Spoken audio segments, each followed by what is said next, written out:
Hey there, it's David H. Lawrence the 17th, and I'm going to be talking about something fairly morbid today.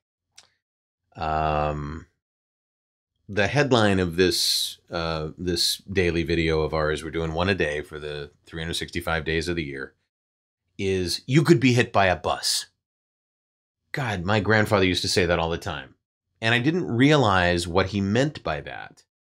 I mean, obviously, I got the basics of it, do things now or you could be dead and not be able to do it.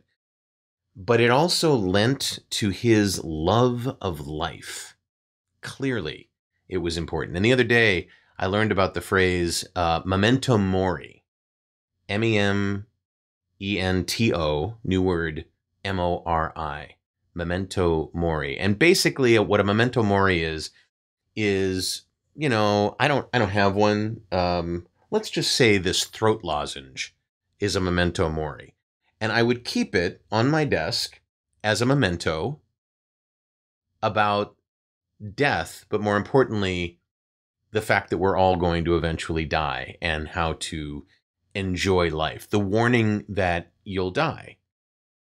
The very same day I learned about memento mori, which, kind of sounds like a guy that sells mementos out in the valley. Memento mori. Hi, I'm memento mori. But it's M-O-R-I. It's not M-A-U-R-Y. A memento mori. I also learned about this concept called ars moriendi, which is Latin for, roughly translated, the art of dying well. And I'm telling you all these things because we've talked about time management and being productive and getting the most you can out of the time that you have, and rest and relaxation and recharging, and the ability for the brain to be elastic about learning things and then recovering from all that learning so that it can be encoded and enveloped in what we know. And all of this is with kind of this, specter off in the distance of you could be hit by a bus. So what I've been thinking about for the last week or so, off and on, is this whole idea of my mortality. I started thinking about it in my mid-40s, but it's kind of raised its head every so often here and there. Not, oddly enough, when I'm having some sort of a health issue, but just in general. I'm very, very fortunate that I've lived the kind of life that I've lived. And I hope that you're fortunate living the life that you're living. And my question for you is, do you live your life with the warning hanging over your head that it could end at any time? And have you lived a life well lived? Ars moriendi is associated with memento moris in the way that, it's something to think about when it comes to death, but the art of dying well. In medieval times, the Catholic Church came up with this as a way to deal with people's concerns about dying. What happens when we die? Heaven and hell and all that sort of thing.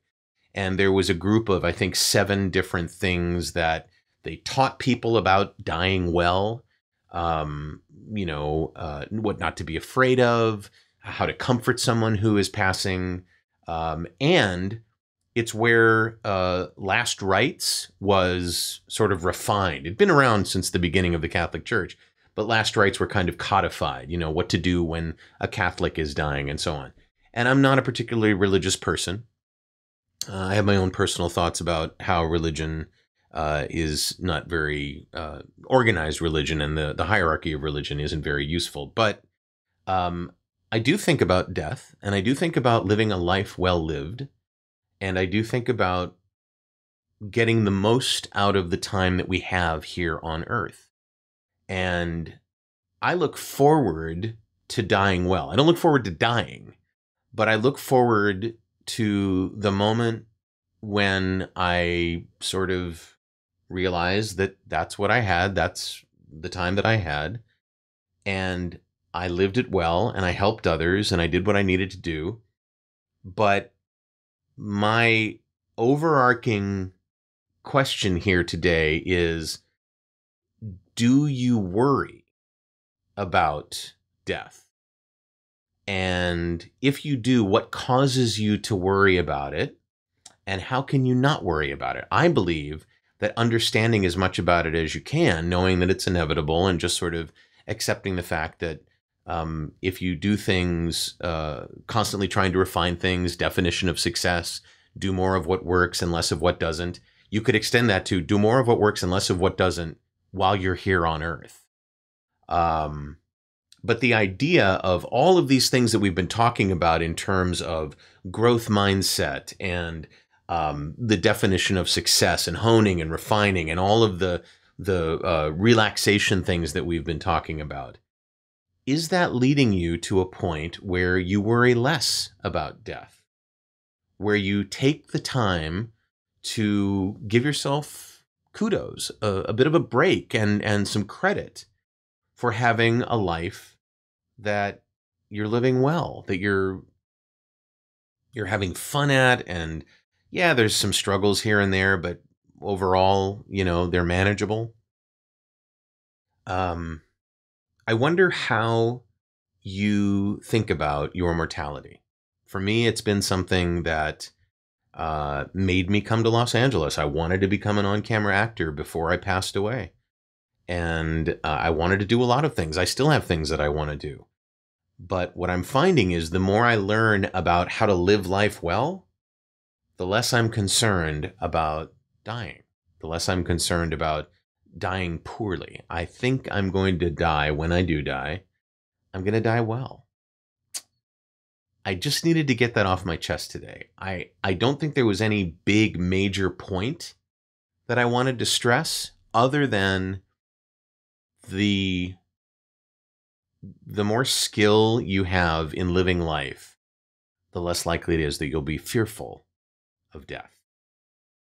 I think that's what it all boils down to. I got sort of these tokens being sent at me about life versus death, or life and death, and I just wanted to share with you. I think that the peace that comes with a life that you can build and rely on and enjoy is really interesting. It's really interesting. What are your thoughts about this? What do you feel like when you think about death? I know that some of the people that watch these videos are very young, and some of the people that watch these videos are closer to death than the young people that watch the videos. But then I think to myself, you young people, you could get hit by a bus. Let me know in the comments below what your thoughts are about what I've said.